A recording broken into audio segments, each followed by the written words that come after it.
Hello दोस्तों, welcome back to our channel. और आज की इस वीडियो में शुरू करने वाले हैं क्लास 12 का बहुत ही इंटरेस्टिंग चैप्टर जिसका नाम है हमारे केमिकल काइनेटिक्स। अब आप सोच रहे होंगे ये काइनेटिक्स भला होता क्या है ना। देखो, सिंपल शब्दों में ये होता है study of rate of reaction, मतलब कि एक केमिकल रिएक्शन कितनी फास्ट या स्लो होती है, कौन से फैक्टर उसे अफेक्ट करते हैं और हम उसकी स्पीड को कैसे मेज़र और कंट्रोल कर सकते हैं।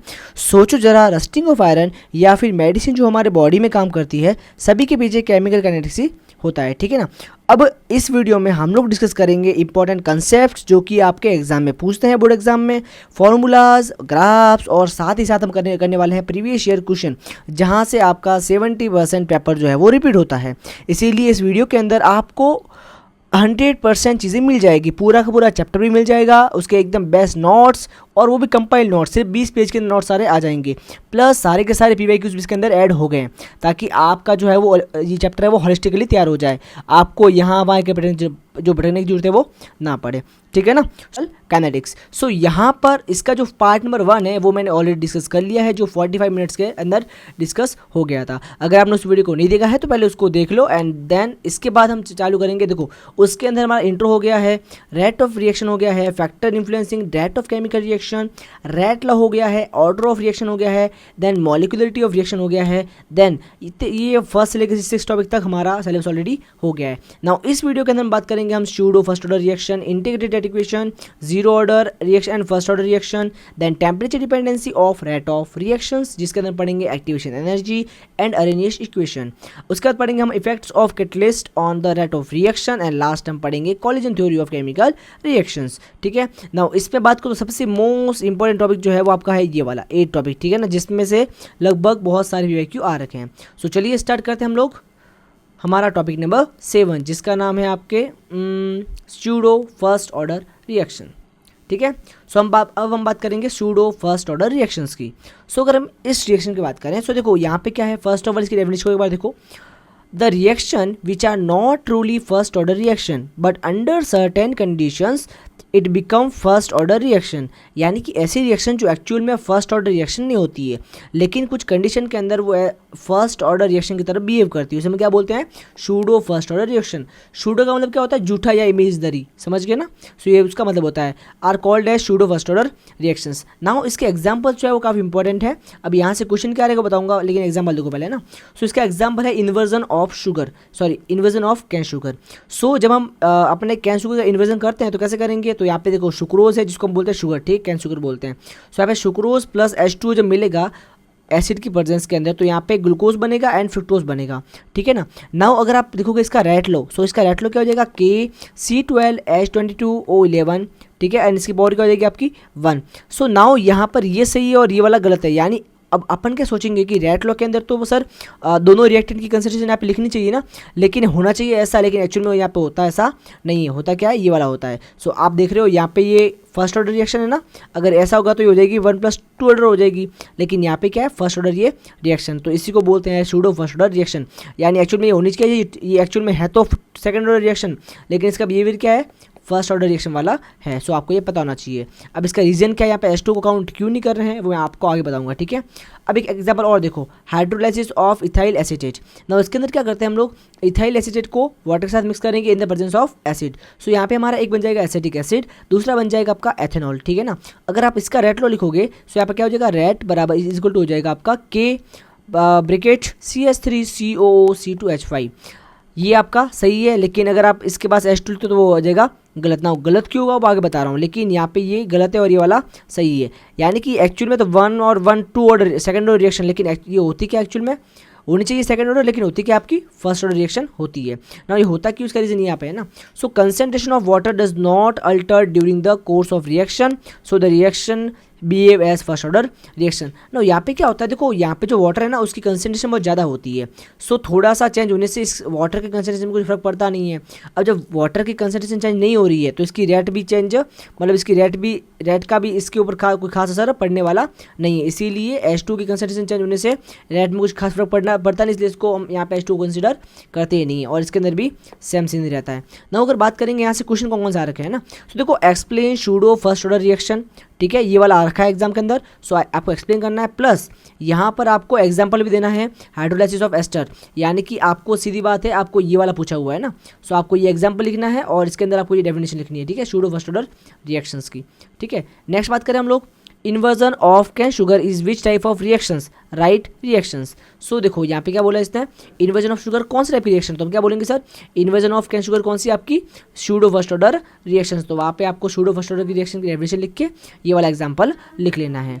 नेक्स्ट बात करें हम, define pseudo first order reaction with example. So simple चीज़ है, देखो ये वाला 13, 16 एंड 24 में आ रखा है ना, तो देखो ये 13, 16 और 24 के अंदर 3 बार आ रखा है, तो चांस है कि भाई 26 के अंदर भी ये आ सकता है, ठीक है ना। नाउ अब बताओ या इसका आंसर आप दे सकते हो ना आराम से, define pseudo first order reaction with example, तो दो एग्जांपल है और डिफाइन भी कर लिया हमने, ठीक है ना। सो देखो यहाँ पे इस नोट्स की खास बात क्या है कि जो नोट्स सारे हैं ना वो आंसर फॉर्मेट में ही है, यानी इससे कुछ भी एक्स्ट्रा नहीं है, जो आप आपको आंसर में लिखना है वो का वो मैंने आप लिख रखा है, तो आपको सीधे यहाँ से कॉपी पेस्ट करना है एग्जाम के अंदर, और क्वेश्चन भी आपको नीचे मैंने दे रखे हैं। नाउ हम बात करेंगे मोस्ट इंपॉर्टेंट टॉपिक जिसका नाम है आपका इंटीग्रेटेड रेट इक्वेशन, ठीक है ना।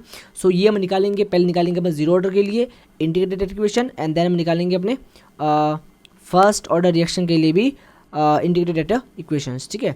नाउ बात करें अगर हम जीरो ऑर्डर के लिए, सो देखो first of all zero order होता क्या है ना, तो ऐसे यहाँ पे समझो कि जीरो ऑर्डर रिएक्शन क्या होता है आपका, ये होता है rate of reaction is proportional to zero concentration, sorry zero power of concentration, ये यहाँ पे कुछ नहीं है, ठीक है ना भाई, इसको थोड़ा सा मिसिंग कर लो, है ना, कुछ भी नहीं है, ठीक है।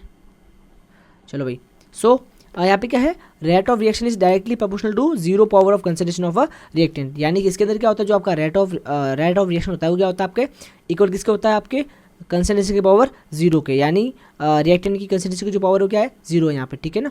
सो रेट क्या होगा आपका माइनस dr/dt होता है, आप सबको पता है, और रेट और क्या होता है आपका k और r की पावर n भी होता है, यहाँ पे n के आपका जीरो ऑर्डर के लिए हो जाएगा जीरो, ठीक है। सो जब इन दोनों का आप रखोगे इक्वल, तो अब क्या करेंगे आप आगे, अब ध्यान से देखना, ठीक है ना। अब देखो आप सबको पता है कि अगर किसी की पावर जीरो तो उसका आंसर क्या आता है 1, यानी आप पास में क्या जाएगा 1, और के मल्टीप्लाई क्या होता है, के होता है, इसलिए मैंने सिर्फ के लिख लिया, ठीक है। नाउ क्या करेंगे, इस dt को ले लो यहाँ पे ट्रांसफर करेंगे, तो यहाँ पे अगर डिवाइड में तो वहाँ पे क्या हो जाएगा मल्टीप्लाई हो जाएगा, ठीक है ना।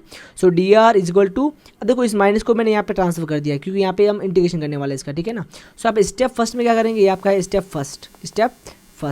फर्स्ट में हम क्या करेंगे, स्टेप फर्स्ट में हम लोग इसको थोड़ा, ये आपकी आ गई इक्वेशन, ये क्या आ गई आपकी जीरो ऑर्डर रिएक्शन की इक्वेशन आ गई, ठीक है। लेकिन हमको निकालना क्या है, हमको निकालना है integrated rate equations. So now step second में हम क्या करेंगे, तो यहाँ पे हम लेंगे स्टेप सेकंड, ठीक है। स्टेप सेकंड में हम क्या करेंगे, यहाँ पे जो ये आगे है ना dr is equal to minus k dt, so इसको हम करेंगे दोनों साइड इंटीग्रेशन, क्या करेंगे इंटीग्रेशन। नाउ अगर आप इसका इंटीग्रेशन करोगे तो यहाँ पे क्या हो जाएगा, integration of dr and integration of के डी टी। सो देखो यहाँ पे k कांस्टेंट है तो वो होता जाएगा बाहर, और आपका dt का जो इंटीग्रेशन है वो हो जाएगा आपका t। सो यहाँ पे मैं लिख लेता हूँ कि भाई dt का इंटीग्रेशन क्या हुआ, यहाँ पे t हुआ है ना। सो dt का इंटीग्रेशन क्या होता है आपका t, और यहाँ पे जो आपका dr है उसका इंटीग्रेशन क्या हुआ आपका r हुआ है, ठीक है ना। सो ये आपको पता होना चाहिए। नाउ अगर हम बात करें आगे, सो ये आपका हो गया स्टेप सेकंड भी पूरा। सो नाउ ये आपकी इंटीग्रेटेड रेट इक्वेशन आ गई है, यही आपकी इंटीग्रेटेड रेट इक्वेशन है।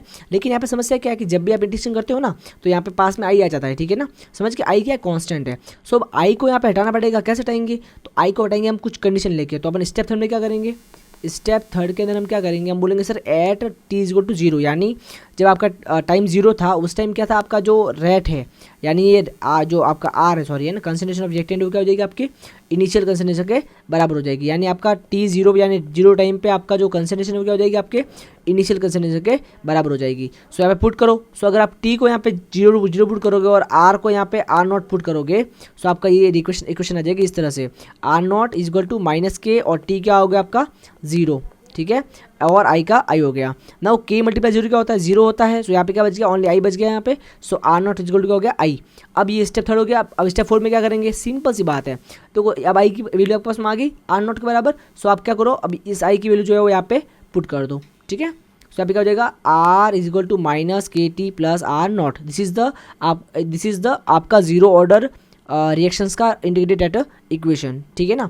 सो ये आपकी इसको बोल लो इक्वेशन नंबर सेकंड, और थोड़ा सा इसको फेरबदल करोगे ना तो क्या हो जाएगा, ये आपकी हो जाएगी कुछ इस तरह से, यानी कि यहाँ पे सिंपल सी बात है, इसको आप लाओ इस साइड तो ये चला गया, सॉरी माइनस के टी है ना, तो इसको ले जाओ इस साइड तो ये हो जाएगा आपका प्लस के टी, ठीक है, और ये वाला आपका जाएगा इस साइड तो ये हो जाएगा आर नॉट माइनस, ये वाला यहाँ पे जाएगा तो ये क्या हो जाएगा माइनस में हो जाएगा, ठीक है, माइनस का आर हो जाएगा। और नाउ आपने के टी को यहाँ पे ट्रांसफर किया तो ये जो के टी और टी को आप लाओगे नीचे तो यहाँ हो जाएगा डिवाइड के अंदर टी, ठीक है ना। तो थोड़ा सा आप लोग ये आपको आना चाहिए ना ट्रांसफर करना, कैसे मैंने ट्रांसफर किया इसको, ठीक है। नाउ बाय कंपेयरिंग, अब क्या करेंगे, अब आपने ये तो कर दिया, यानी आपके पास ना इंटीग्रेटेड इक्वेशन आ गई जीरो ऑर्डर रिएक्शन के लिए, ठीक है। अब क्या करेंगे हम, अब हम बनाएंगे इसका ग्राफ, ठीक है ना।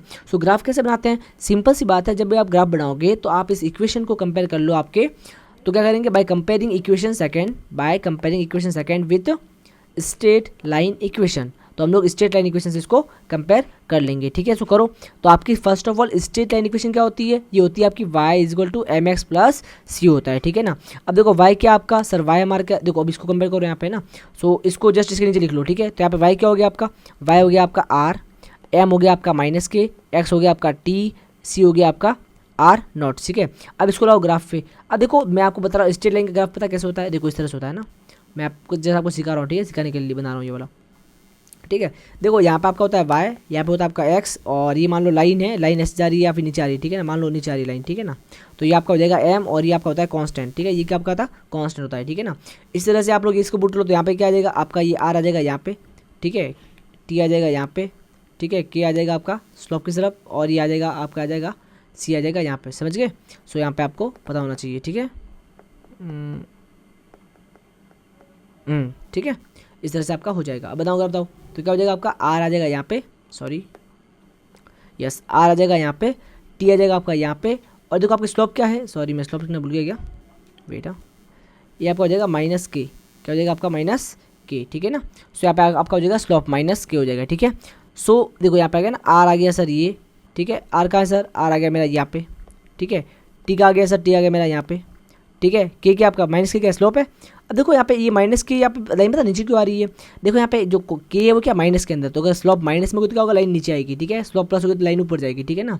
और जहाँ पे ये लाइन इसको काट रही है, यहाँ पे इंटरसेप्ट कर रही है, उसको बोलेंगे कांस्टेंट, और ये कांस्टेंट यहाँ पे क्या आपका आर नॉट है, यानी इसका बोलेंगे अपन इनिशियल कंसंट्रेशन। अब देखो इस ग्राफ में आप नॉर्मली देख पा रहे हो कि जिस तरह से आपका टाइम बढ़ रहा है, जैसे मान लो यहाँ पे एक आवर हुआ, यहाँ पे 2 आवर हुआ, यहाँ पे 3 घंटे हुए, यहाँ पे 4 घंटे या 5 घंटे हुए, तो देखो जैसे जैसे टाइम बढ़ रहा है ना, वैसे वैसे क्या आपका रिएक्टेंट की कंसंट्रेशन क्या हो रही है, कम हो रही है। और हम सबको पता है जब भी रिएक्शन होगी तो क्या होगा, रिएक्टेंट की कंसंट्रेशन कम होगी, और प्रोडक्ट की जो आपका प्रोडक्ट है उसकी कंसंट्रेशन बढ़ेगी टाइम के साथ, ठीक है ना। सो ये आपका ग्राफ किसके बीच में है, ये ग्राफ पूछते हैं कि draw the graph for a zero order reaction, ठीक है, between concentration and time graph, so आपको पता होना चाहिए, ठीक है ना। ये वाला बहुत ज़्यादा इंपॉर्टेंट ग्राफ है एग्जाम ओरिएंटेड।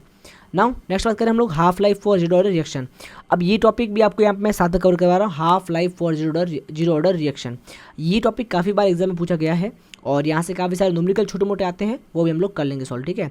अब देखो टाइम, अब देखो हाफ लाइफ क्या होता है, सिंपल चीज़ है, time in which the concentration of reactant is reduce to half of the initial concentration, यानी वह टाइम जिसके अंदर आपके रिएक्टेंट की कंसंट्रेशन क्या हो जाए, इनिशियल की हाफ हो जाए। जैसे मान लो कि इनिशियल में अगर 500 थी, जैसे मान लो इनिशियल में आपके 400 है, इनिशियल में रिएक्टेंट क्या आपका 400 है, तो बताइए रिएक्टेंट 200 कब तक हो जाएगा ना, 200 कब तक हो जाएगा। तो आप जो 400 से 200 होने में समय लगता है ना, उसको बोलते हैं हम टी हाफ, क्या बोलते हैं इसको हम टी हाफ, कैसे टी हाफ के अंदर ये 400 से 200 हो जाएगा, समझ के बात को। नाउ बताओ, सो इसको रिप्रेजेंट करते हैं अपन टी हाफ से, ठीक है, इसको बोलते हैं T half. So for zero order reaction rate constant given as, so हम जीरो ऑर्डर रिएक्शन के लिए रेट कांस्टेंट कैसे लिखेंगे अपन, के इज इक्वल क्या होगा आपका R naught minus R divide by t. अब ये सर फॉर्मूला कहाँ से आ गया, अरे यार ऊपर से आया ना, देखो अब देखो यहाँ से इसको थोड़ा अपन ने जब तोड़ मरोड़ किया तो ये बन गया था ना आपका के, देखो के आ गया यहाँ पे, ये आ जाएगा आपके सिंबल चीज़ें भाई, इसको लो पहले यहाँ पे, ठीक है ना। चलो भाई मैं यहाँ पे थोड़ा सा करके दिखा रहा हूँ आपको, ठीक है ना, करके दिखा रहा हूँ फिर मिटा दूंगा इसको वापस, है ना। चलो ये वाला कर लो एक बार, कैसे होता है देखो, है ना, ये आपका आर है माइनस के टी प्लस आर नॉट।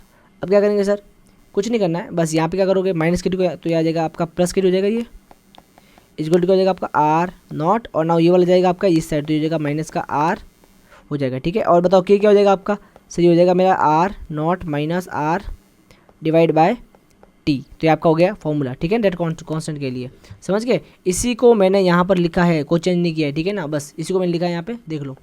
सो के क्या होगा आपका R naught minus R divide by t. अब अगर आपका टी ऑफ, अब मान लो अब आप क्या कर रहे हो, इस टी की जगह पुट कर रहे हो टी ऑफ, तो आपका आर क्या हो जाएगा पता है, आर हो जाएगा, मतलब ये वाला आर क्या हो जाएगा आपका इनिशियल कंसंट्रेशन का हाफ, समझ गए। इनिशियली मैंने बोला कंसंट्रेशन क्या थी आपकी 400 थी, तो इसकी हाफ क्या है 200 है, 200 में कितना समय लग रहा है, तो अगर आपका टी हाफ, तो उसमें क्या हो जाएगी आपकी इनिशियल की हाफ हो जाएगी, समझ गए ना। सो आर क्या हो जाएगा आपका, ये आर हो जाएगा आपका आर नॉट बाय 2 हो जाएगा, समझ गए। सो यहाँ पे के इज इक्वल टू क्या हो जाएगा आर नॉट माइनस, अब ये आर क्या हो गया आपका आर नॉट बाय 2, और ये टी क्या हो जाएगा आपका अब यहाँ पे टी क्या हो जाएगा आपका, टी हाफ हो जाएगा। समझ गए बात को। अब देखो जब इसका आप एलसीएम लोगे तो यहाँ पे क्या आ जाएगा, इसके नीचे 1 है तो 1 मल्टीप्लाई 2, या क्या एलसीएम 2 को मल्टीप्लाई करेंगे यहाँ पे, 1 को करेंगे यहाँ पे। समझ गए। सो यहाँ पे होगा 2r माइनस r नॉट, और यहाँ पे नीचे टी हाफ तो है ही आपका, ठीक है ना। सो यहाँ पे क्या हो जाएगा आपका, ये बच जाएगा r नॉट डिवाइड बाय 2 और ये इसके पास में मल्टीप्लाई हो जाएगा तो ये आ जाएगा टी हाफ। समझ गए। सो आपका आ गया फाइनल फॉर्मूला। सो आपको याद रखना है कि रेट कांस्टेंट क्या होता है आपका, R naught divide by 2 t half, ठीक है ना। अब क्या करो, टी हाफ को कर दो ट्रांसफर यहाँ पे और के को ट्रांसफर कर दो यहाँ पे, तो टी हाफ क्या हो जाएगा आपका, आर नॉट डिवाइड बाय 2 के। अब ये फॉर्मूला मोस्ट इंपॉर्टेंट है, मोस्ट इंपॉर्टेंट, क्योंकि यहाँ से काफ़ी सारे न्यूमेरिकल आते हैं। अब मैं आपको सॉल्व भी करवाऊंगा, आगे आप देखना, ठीक है ना। सो यहाँ पे न्यूमेरिकल भी आते हैं इससे, ठीक है, तो आप देख लेना, इसलिए बहुत इंपॉर्टेंट फॉर्मूला है, इसको अभी छाप लो, याद कर लो, ठीक है, कि टी हाफ क्या होता है आपका, initial consideration upon 2 into rate constant, ठीक है। अब देखो यहाँ पे क्या है कि जो आपका टी हाफ है is directly proportional to initial concentration. ये देखो अगर आपकी इनिशियल कंसंट्रेशन बढ़ेगी तो टी हाफ भी क्या होगा आपका, बढ़ेगा, सिंपल चीज़ है। लेकिन it is inversely proportional to rate constant, यानी रेट कांस्टेंट की वैल्यू बढ़ेगी तो आपके टी हाफ की वैल्यू घट जाएगी, बिकॉज ये डिवाइड के अंदर यहाँ पे, ठीक है ना। समझ गए ना। हम बात करेंगे surface enzyme reactions and some reactions on metal surface are of a zero order. यानी यहाँ पे ये सीधा आपको आएगा, ये आपका आएगा फिल इन द ब्लैंक्स, क्या आएगा आपका, फिल इन द ब्लैंक्स, जिसमें आएगा आपका some enzyme reactions and some reactions on metal surface are zero order reactions. So ये पूछता है कि भाई एंजाइम रिएक्शंस कौन सी होती है, zero order, first order, second order, तो आपको पता होना चाहिए क्या होती है, जीरो ऑर्डर रिएक्शंस। एंड जो मेटल सरफेस रिएक्शन होती है वो भी कुछ रिएक्शंस क्या होती है आपकी, जीरो ऑर्डर रिएक्शन होती है, ठीक है ना। यहाँ पे एग्जांपल लेंगे हम, decomposition of gases ammonia on the hot platinum surface is a zero order reaction with high pressures. So यहाँ पे क्वेश्चन क्या बनता है कि भाई decomposition of gases ammonia on hot platinum surface is which kind of reactions, तो आप क्या बोलोगे, जीरो ऑर्डर रिएक्शन से। समझ गए। सो ये क्वेश्चन आता है यहाँ पे, ये फिल इन द ब्लैंक्स या फिर आपका एमसीक्यू में आ जाएगा क्वेश्चन, तो आपको पता होना चाहिए कौन सी होती है भाई, आपका अमोनिया का जो डीकम्पोजिशन वो क्या होता है आपका, जीरो ऑर्डर रिएक्शन होता है, ठीक है ना। कैसे होगा देखो यहाँ पे अमोनिया क्या गैस है। अब क्या करोगे, आपने इसको डाल दिया एक कंटेनर के अंदर और यहाँ पे डाल दिया प्लेटिनम मेटल और यहाँ पे आपने टेम्परेचर कर दिया 1130 केल्विन। तो यहाँ पे क्या होगा, ये हो जाएगा डीकम्पोज और आपका बन जाएगा N2 गैस बन जाएगी या नाइट्रोजन गैस बन जाएगी और आपका हाइड्रोजन गैस बन जाएगी। अब देखो इसके लिए रेट लॉ क्या होता है आपका, K यहाँ पे NH3 की पावर 0 बराबर क्या हो जाएगा 100, ठीक है। अब बताओ किसी की पावर 0 होगी तो आंसर क्या आएगा, 1 आएगा, ऑफकोर्स से बात है, किसी का और 0 का आंसर क्या आपका 1 आएगा और K इंटू 1 का K होता है। समझ गए। यानी देखो यहाँ पे जो आपकी रेट ऑफ रिएक्शन है उसकी रेट जो यहाँ पे रेट उसमें पावर की आपकी 0 आ रही है NH3 की। नाउ पावर 0 क्यों आ रही है वो देखो यहाँ पे रीजन लिख रखा है, रीजन क्या है इसका देख लो एक बार, ठीक है। In this reaction platinum metal act as catalyst, ठीक है। a high pressure the metal surface gets saturated with gas molecules, so further changes in reactions conditions is unable to alter the amount of ammonia on the surface of catalyst making rate of reaction independent of its the concentration, ठीक है। Wait guys, students के message आ रहे हैं मेरे, है ना। चलो भाई, हाँ। सो यहाँ पे ये बोल रहा है कि यहाँ पे क्या होता है, देखो जब जैसे ही आपने अमोनिया को डाला यहाँ पे, ये आपका मान लो प्लेटिनम आ गया और यहाँ पे क्या अमोनिया गैस आ गई, ठीक है ना। सो ये बोल रहा है कि यहाँ पे मान लो एक देखो certain amount of ammonia gas के ऊपर स्टिक कर सकती है, ठीक है ना।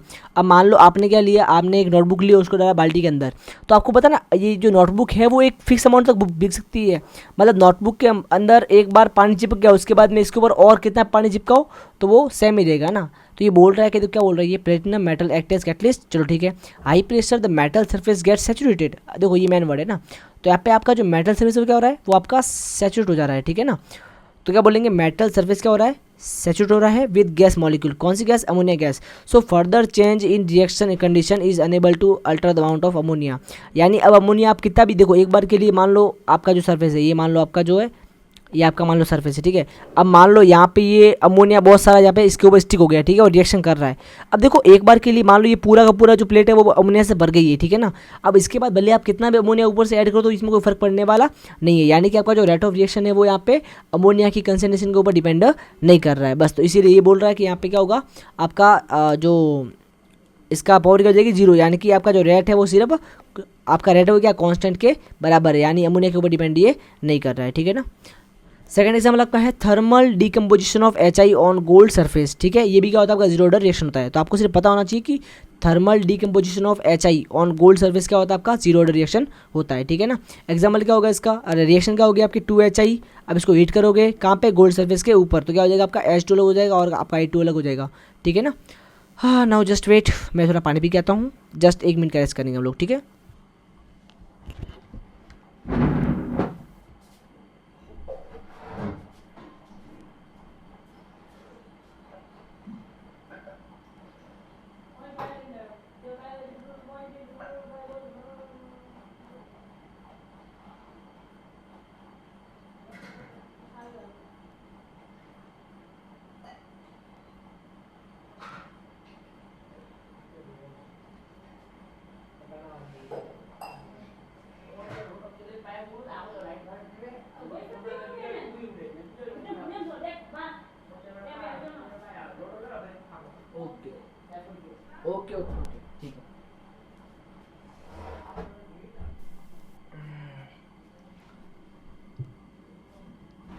हाँ चलिए भाई स्टार्ट करते हैं फिर से।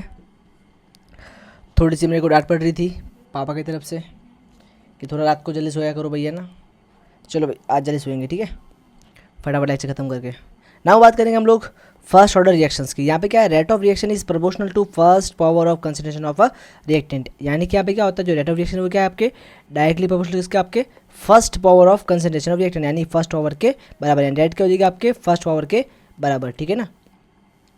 अब देखो यहाँ पे क्या, मान लो आपका एक रिएक्शन हो जिसमें क्या जो रिएक्टेंट है वो क्या है प्रोडक्ट में कन्वर्ट आपका हो रहा है। सो आपका रेट क्या हो जाएगा, आपको सबको पता है रेट क्या होता है आपका sir, minus D R upon D T होता है, और ये किसके बराबर हो जाएगा यहाँ पे आपका के आर की पावर 1 के बराबर। सो अब यहाँ पे इस माइनस को बस यहाँ पे ले लो, सिर्फ पास में है ना, जैसे आपने जीरो में किया वैसे वैसे यहाँ पे भी करना है। सो क्या हो जाएगा आपका डी आर अपॉन, अब देखो यहाँ पे क्या करेगा, यहाँ पे अब देखो सिंपल से मैंने यहाँ पे क्या किया है, ये आर जो है वो आ गया यहाँ पे नीचे और डी डी चला गया ऊपर, ठीक है ना। देखो आर को ला लिया मैंने नीचे यहाँ पे, ठीक है, ये वाला आ गया यहाँ पे नीचे और डी टी चला गया ये ऊपर चला गया, ठीक है, मल्टीप्लाई में इसके, और ये वाला माइनस मैंने लिख लिया यहाँ पे, ठीक है ना। अब देखो यहाँ पे क्या है, समस्या क्या है, मैं ज़्यादा स्टेप में क्यों नहीं कर रहा हूँ, बिकॉज ज़्यादा स्टेप में करने से आपका कंटेंट बढ़ जाएगा और आपको समझ में नहीं आएगा, इसीलिए मैं थोड़ा शॉर्ट में कर रहा था कि आपको अच्छे से समझ में आ जाए, ठीक है ना। अब क्या करेंगे, स्टेप 1 पूरा अपना, ये आपके आ गई रेट इक्वेशन, किसके लिए, फर्स्ट ऑर्डर रिएक्शन के लिए। अब हम बात करेंगे, अब निकालेंगे इंटीग्रेटेड रेट इक्वेशन, ठीक है ना, इस रिएक्शन के लिए। अब इसका इंटीग्रेशन करेंगे तो करो बहुत सारी इंटीग्रेशन, तो इंटीग्रेशन यहाँ पे हो जाएगा, इंटीग्रेशन यहाँ पे हो जाएगा। अब यहाँ पे आपको ध्यान रखना है कि अगर आप 1/x का इंटीग्रेशन करते हो तो आपका आंसर क्या आता है, आपका नेचुरल लॉग x ये आंसर आता है, ठीक है ना। सॉरी ध्यान रहे, अगर कहीं ऐसा हो ना कि 1/x dx, तो इसका इंटीग्रेशन क्या होता है आपका नेचुरल लॉग x होता है, ठीक है ना, ln x होता है, ठीक है। सो यहाँ पे देखो अपना इसका क्या हो जाएगा फिर, तो यहाँ पे देखो अब 1/r है, यहाँ पे क्या 1/r और पास में क्या डी आर है, देखो सेम ऐसा ही तरीका बन जाएगा, log x हो जाएगा, ठीक है। तो यहाँ पे देखो ये हो ना नेचुरल लॉग r हो गया, ठीक है यहाँ पे, और बराबर ये माइनस का माइनस रहा, के कांस्टेंट है तो ये के कांस्टेंट बाहर आ गया, और डी टी का इंटीग्रेशन क्या होगा आपका टी हो जाएगा, ठीक है। लेकिन आप सबको पता है कि इंटीग्रेशन करने पे पास में वापस आई आपका आ जाएगा।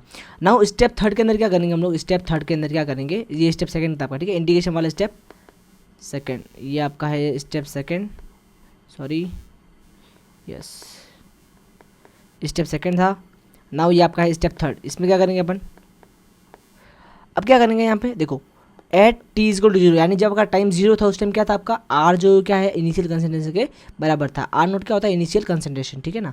अब पुट कर दो तो यहाँ पे इस इक्वेशन के अंदर टी पुट करो 0, ठीक है, और आर पुट कर दो आपका आर नॉट, समझ गए, करो पुट। सो यहाँ पे क्या हो गया t R naught equal to आपका माइनस के इंटू 0, ठीक है, प्लस आई आ गया, ठीक है, और यहाँ पे के इंटू 0 क्या हो जाएगा 0 हो जाएगा। सो आई इज इक्वल टू क्या जाएगा आपका नेचुरल लॉग आर नॉट, ठीक है।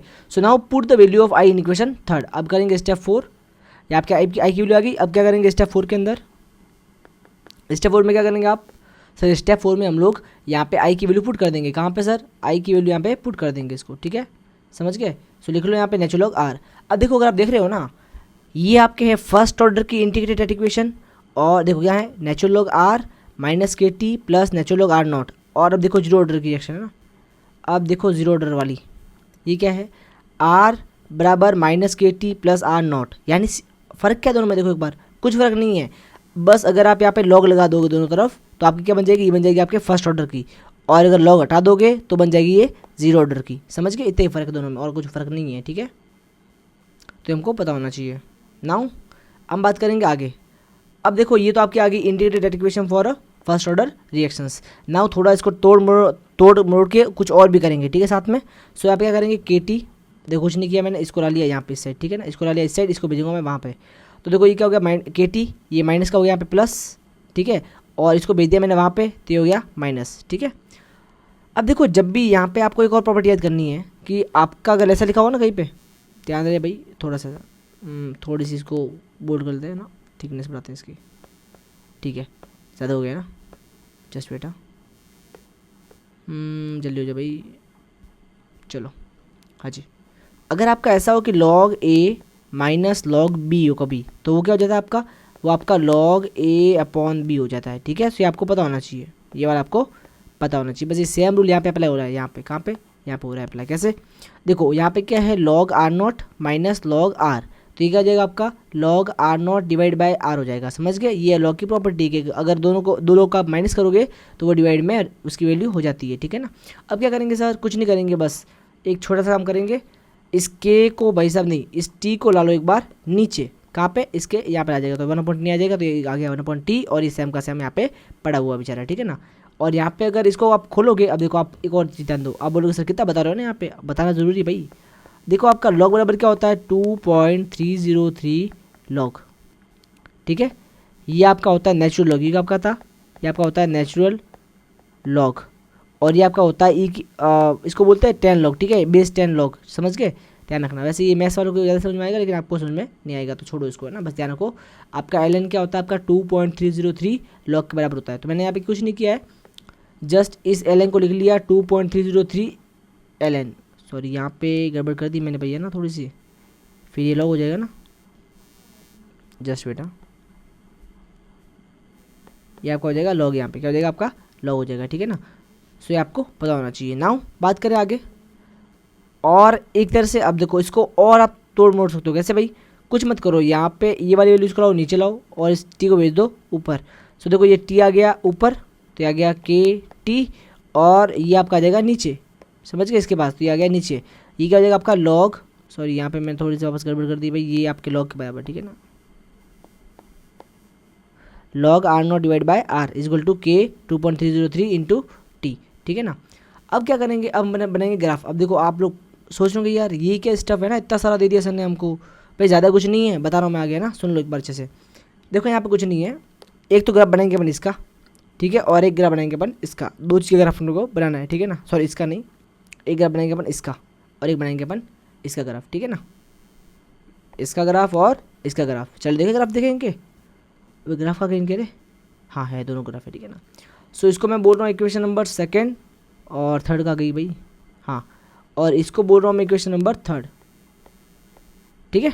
नाउ देखो, comparing equation number 2 with straight line equation, जैसा हमने जीरो ऑर्डर के लिए किया वैसा हम यहाँ पे भी करेंगे। ठीक है। सो क्या होता है आपका y equal to mx plus C, ये क्या आपका, ये आपके स्ट्रेट लाइन की इक्वेशन, ये आपको पता होना चाहिए, ये रखना होगा आपको। ठीक है ना। अब इसको कंपेयर किससे करेंगे, सेकेंड इक्वेशन से। सेकेंड इक्वेशन क्या है सर आपकी, sir natural log R equal to minus के टी और नेचुरल लॉग आर नॉट। ठीक है ना। सो यहाँ पे क्या हो जाएगा आपका, करो sir, natural log R minus के T plus natural log R not. ठीक है, ये आपका हो जाएगा। अब क्या करेंगे यहाँ पे, अब करो सर, देखो सिंपल चीज़ क्या है आपकी, y इज गोल्ड क्या हो गया नेचुरल लॉग आर, तो ये हो गया सर नेचुरल लॉग आर। ठीक है, x क्या आपका सर t, तो सर ये आ गया, देखो x आ गया t। फिर आपका m क्या होता है, m होता है आपका स्लोप, क्या होता है आपका स्लोप। अब स्लोप क्या आ गया आपका माइनस के, अब देखो ये माइनस के है ना, इसलिए स्लोप क्या आएगी आपके नीचे आ गई। अगर ये प्लस के होता तो ये स्लोप क्या जाती, ये ऊपर होती, लेकिन यहाँ पे माइनस के तो क्या आएगी स्लोप नीचे आएगी। ठीक है ना। और आपका कांस्टेंट क्या है, नेचुरल लॉग आर नॉट, तो यहाँ पे आपका आ जाएगा नेचुरल लॉग आर नॉट, ये आपका जाएगा कांस्टेंट। ठीक है ना। सो यहाँ पे देखना ये plot between natural log R and T for first order reactions. So ये क्या है, आपको ध्यान रखना है कि ये किसके बीच, ग्राफ किसके बीच में है, ये आपका ग्राफ है आपका नेचुरल लॉग आर और टी के बीच में। तो ध्यान होना चाहिए नेचुरल लॉग आर और टी के बीच में ये ग्राफ है, समझ गए ना, याद रखना भाई। अब बात करें हम लोग नेक्स्ट की।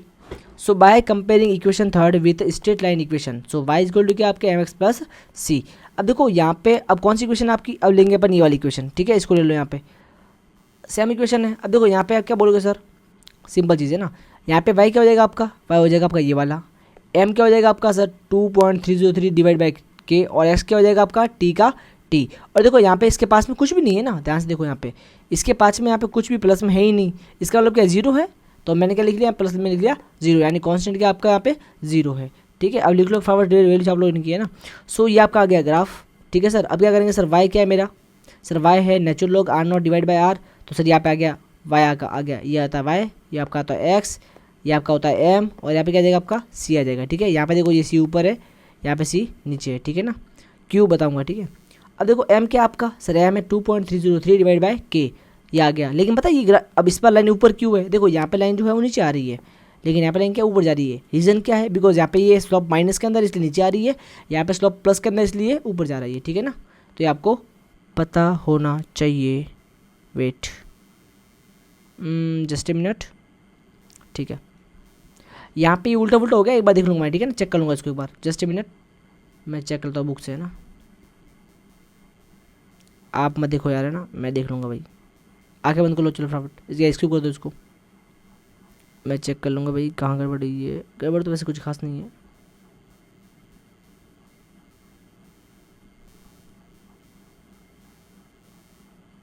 यस, के डिवाइड बाय ये वाला सही है। ओके, अरे यार मैंने यहाँ पे लिखा गलत है ना, सिर्फ इसको यहाँ पे इसको लिखा गलत है बस, ठीक है ना। ये वाला ऊपर है और ये वाला नीचे है, ठीक है। लिख लो के 2.303, समझ गए। सो ये आपका आ गया स्लोप, ठीक है।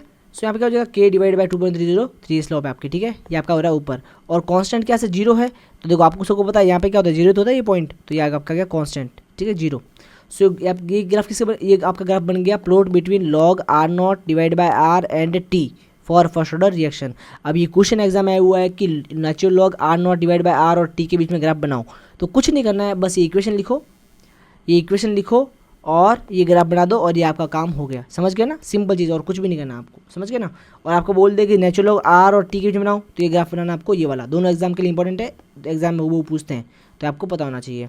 अब बात करेंगे half life for first order reaction. So time in which the concentration of reactant is reduced to half of initial concentration, यानी वह टाइम जिसके अंदर कंसनट्रेशन ऑफ रिएक्टेंट रिड्यूस यानी कम हो जाए, किसके बराबर, मतलब ये हाफ हो जाए, जो कंसनट्रेशन रिएक्टेंट का वो हाफ हो जाए, किसकी हाफ, इनिशियल की हाफ। यानी मान लो पहले अगर 200-400 था, तो भी वह टाइम जिसके अंदर आपके रिएक्टेंट की कंसनट्रेशन इनिशियल क्या थी 400, तो 400 की 200 हो जाए, ठीक है ना। तो 400 से 200 में टाइम कितना लग रहा है, उसी का बोलेगा टी हाफ बोलेंगे, समझ गए ना। यो जैसे मान लो आप कॉफ़ी पी रहे हो, तो कॉफ़ी आपने इनिशियल भरी पूरी एकदम पूरा कप भरा, तो इसको हाफ कप होने में कितना टाइम लगा, उसको बोलते हैं अपन टी हाफ, समझ गए। इस तरह से रिप्रेजेंट कैसे करते हैं, सेम टी हाफ, इस ऊपर देख लो ना, 0 ऑर्डर के लिए सेम है, ठीक है।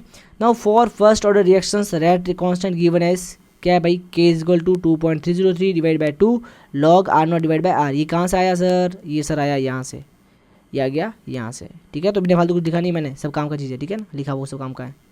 अब क्या करेंगे यहाँ पे, अब आपको पता है निकालना क्या, आपको टी एफ निकालना है, ये तो टी है, तो क्या करेंगे, जब हम टी करेंगे टी हाफ को, तो आपका आर क्या हो जाएगा, ये आर क्या आपका कंसनट्रेशन ऑफ रिएक्टेंट क्या हो जाएगी, इनिशियल कंसनट्रेशन की हाफ हो जाएगी, ठीक है ना। सो यहाँ पे पुट कर दो वैल्यू, तो ये दोनों वैल्यू आप अब पुट कर दो कहाँ पे, ये कर दो यहाँ पे और ये कर दो आपके आर कर दो यहाँ पे, ठीक है ना, इस तरफ।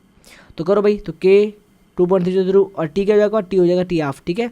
और ये लॉग का लॉग आ गया। नाउ आर नॉट, तो आर नॉट सेम है, लेकिन ये आर क्या हो गया, ये आर हो गया आपका आर नॉट डिवाइड बाय 2।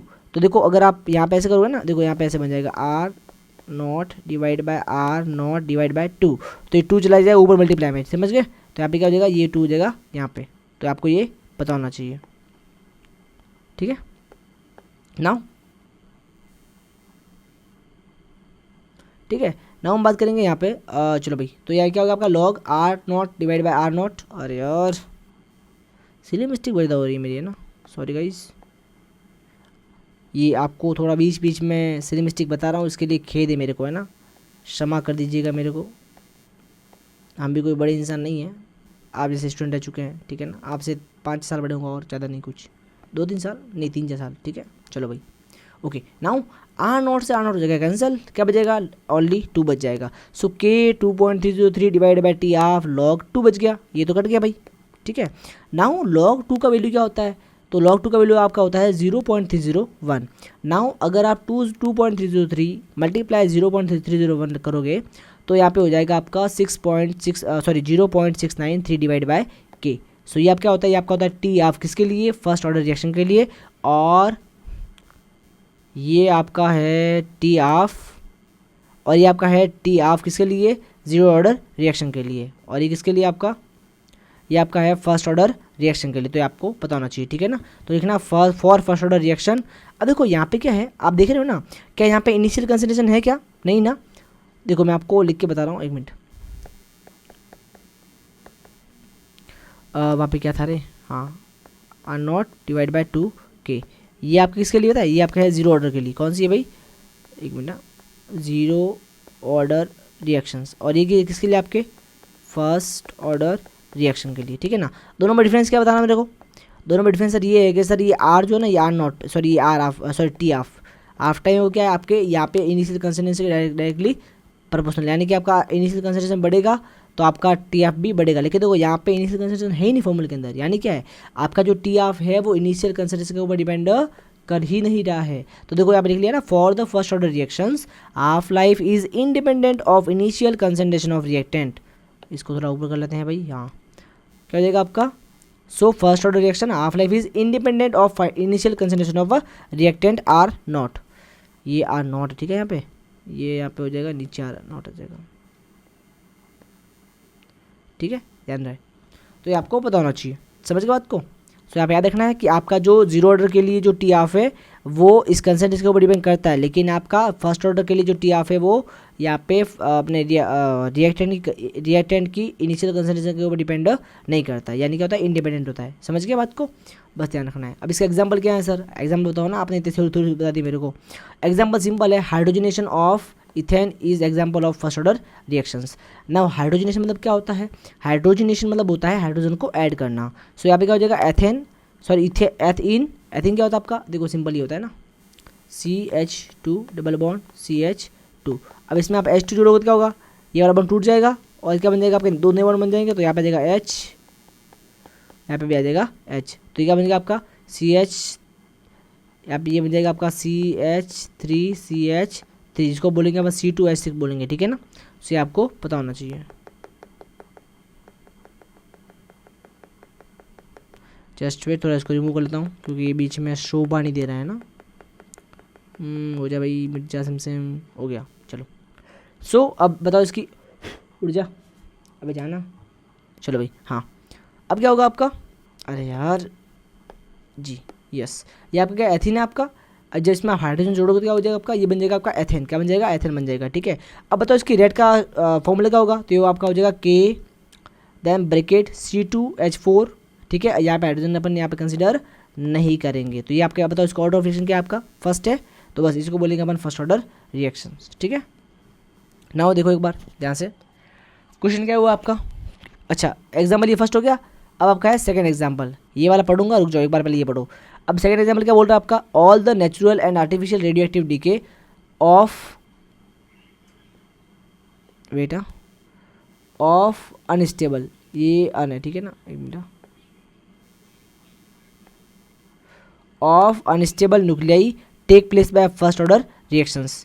इसका मतलब क्या है, all the natural and artificial radioactive decay, यानी जो भी आपके नेचुरल या आर्टिफिशियल रेडियो एक्टिव डीके होते हैं वो क्या होते हैं, अनस्टेबल न्यूक्लियाई, किसके, अनस्टेबल न्यूक्लियाई के जो आपके होते हैं आर्टिफिशियल डीके, ठीक है ना, या फिर अपने जो नेचुरल या आर्टिफिशियल डीके जो होते हैं रेडियो एक्टिव, तो वो आपके कौन सी रिएक्शन होते हैं, आपके फर्स्ट ऑर्डर रिएक्शन से होते हैं, ठीक है। जैसे एग्जाम्पल के लिए आपका रेडियम है, क्या आपका रेडियम है, जिसका एटॉमिक नंबर क्या आपका 88 और मास क्या है उसका 226।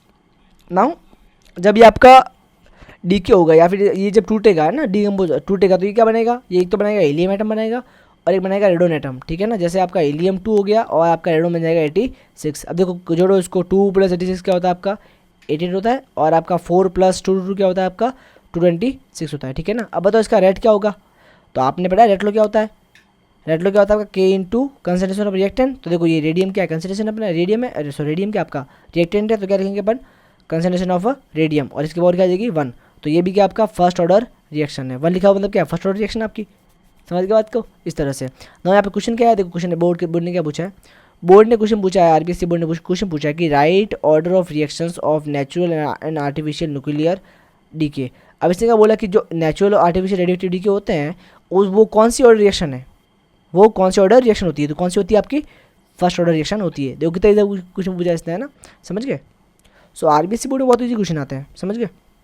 नाउ नेक्स्ट एग्जाम्पल क्या आपका डीकम्पोजिशन ऑफ N2O5। नाउ ये थोड़ा देखो लिखने में मैंने ऐसे लिखा, बाकी ये लिखते हैं ऐसे, है ना, N2O5 को लिखते हैं ऐसे और N2 को लिखते हैं ऐसे, ठीक है ना, ध्यान रखना भाई। आप लोग यहाँ पर ऐसे लिख लिया, ऐसा लिखता नहीं है, पर ये क्या है वो टाइपिंग करने में ऐसा आया है, ठीक है मेरे को। सो ये दोनों क्या है आर फर्स्ट ऑर्डर रिएक्शन। सो आपका डीकम्पोजिशन ऑफ N2O5 और NO2 ये भी क्या होते हैं आपके फर्स्ट ऑर्डर रिएक्शन होते हैं। नाउ यहाँ पे ध्यान से देखो एक बार, N2O5 जब इसको आप हीट करोगे तो क्या हो जाएगा आपका 2NO2 बन जाएगा और आपका हाफ O2 बन जाएगा। अब इसका रेट क्या होगा, तो आप बोलोगे सर रेट क्या हो जाएगा, रेट लो क्या हो जाएगा इसका, सो K × रिएक्टेंट की कंसंट्रेशन, तो लिख लो भाई कंसंट्रेशन ऑफ N2O5 और इसकी पावर क्या जाएगी 1, तो ये भी क्या होगी, ये आपका होगी first order reactions. Now N2O जब आपका होगा डिसोसिएट तो क्या हो जाएगा आपका N2 गैस बन जाएगी और यहाँ पे O2 गैस निकल जाएगी, ठीक है ना।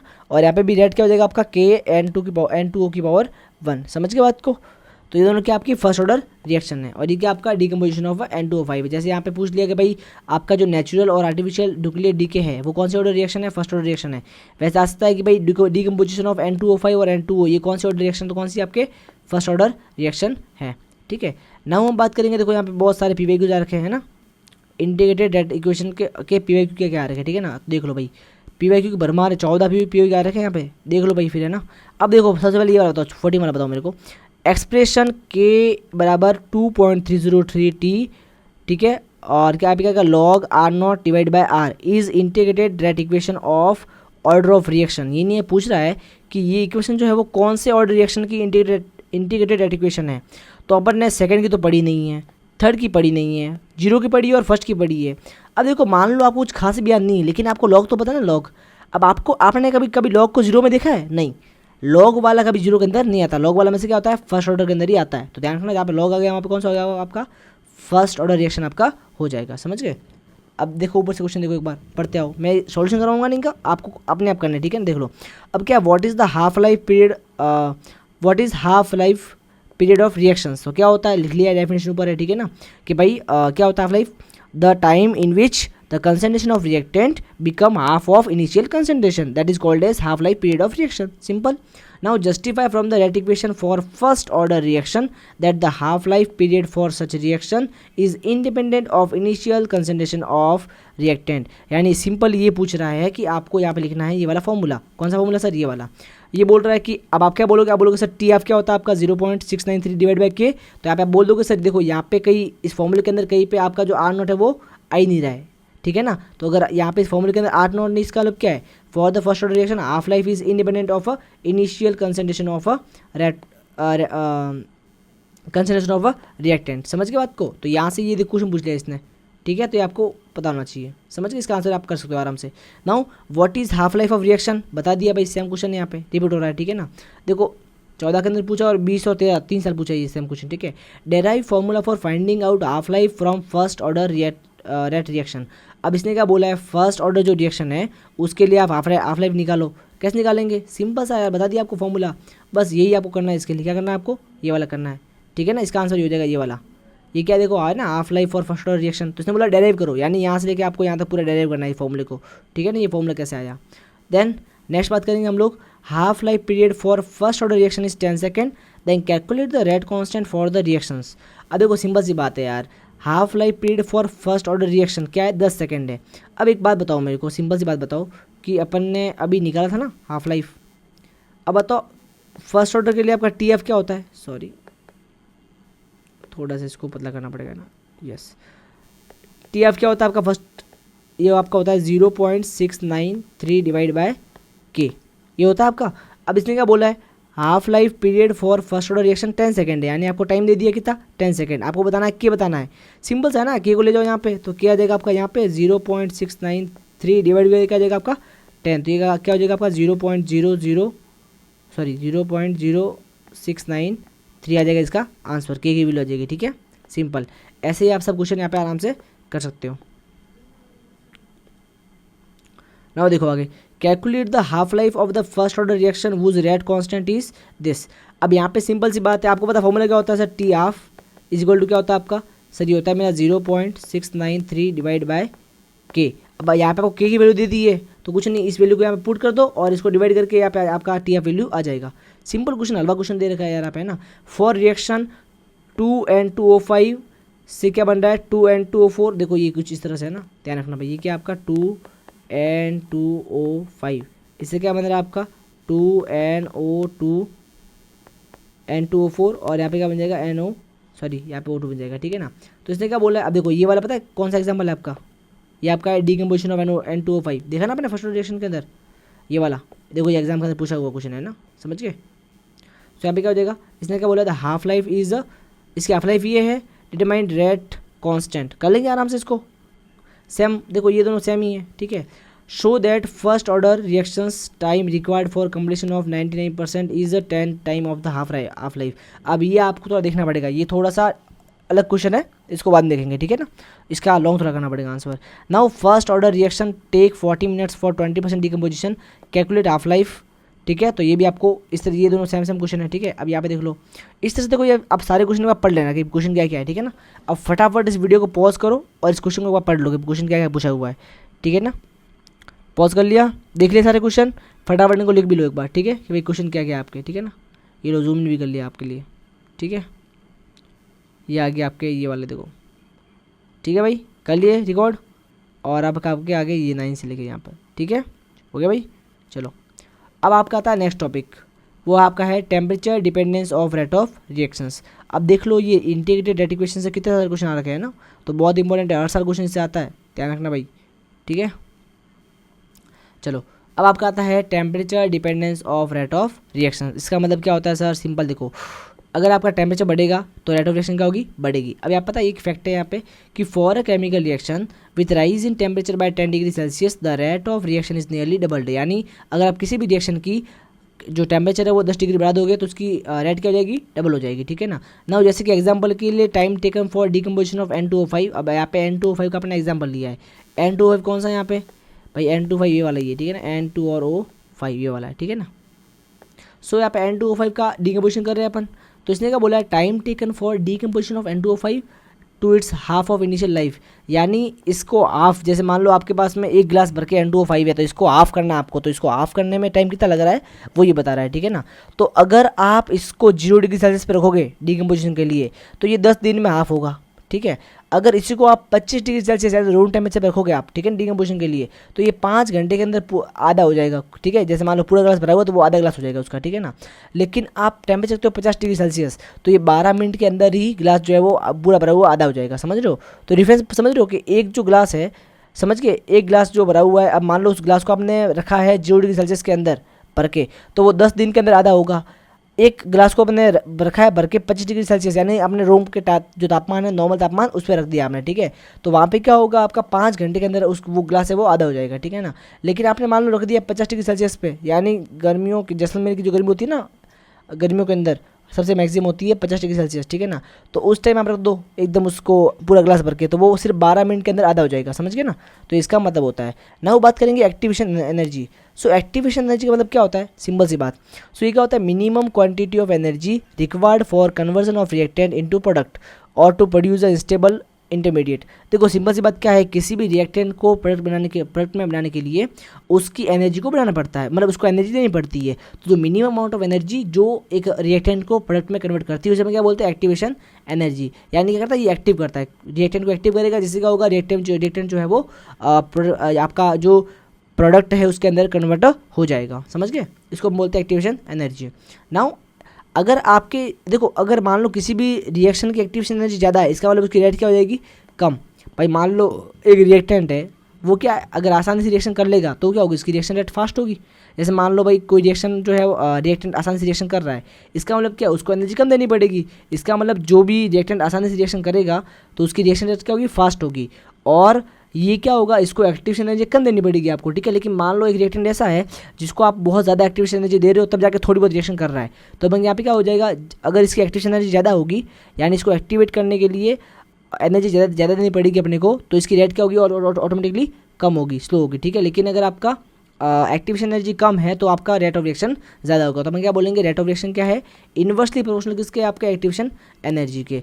नाउ यहाँ पे एक बार ग्राफ देख लो इसका, देखो है ना, ग्राफ में क्या बोल रहा है, ये ग्राफ आपको पूछा हुआ है, क्वेश्चन क्या हुआ है बता रहा हूँ, देखो है ना, क्वेश्चन देख लो, explain the role of activation energy in feasibility of chemical reaction. Sorry ये नहीं है, कहाँ गया, अबे क्वेश्चन ऐड कर थे मैंने, कहाँ के क्वेश्चन, शिट वेट, कहाँ गए यार क्वेश्चन,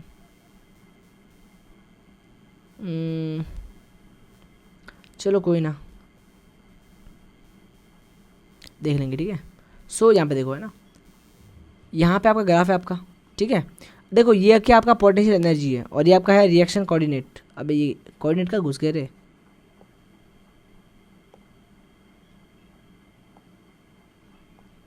अबे आजा आजा ना, ठीक है, ठीक है। ना इस ग्राफ को समझो एक बार कि ग्राफ क्या कह रहा है आपको, ठीक है ना। कुछ कह नहीं रहा, मैं कह रहा हूँ, ग्राफ बेचारा चुप के बैठा कि क्या ये, मतलब मैं कुछ बोल रहा हूँ अभी, है ना। चलो कोई नहीं, क्या कर रहा है ये, है ना, बी से जो भी है। चलो भाई देखो, है ना। सो यहाँ पे मान लो आपका ये आपका रिएक्टेंट है, उसकी एनर्जी है, क्या एनर्जी है, तो आपका H2 और I2 दोनों मिक्स हो रहे हैं, ठीक है ना। तो आपको पता है कि इनको मिक्स करने के लिए इसको कुछ एनर्जी देनी पड़ेगी, तो क्या करेंगे, इसको एनर्जी देंगे। तो ये मान लो यहाँ पे इसकी एनर्जी, यहाँ तक आपने दे दी एनर्जी इसको, ठीक है ना।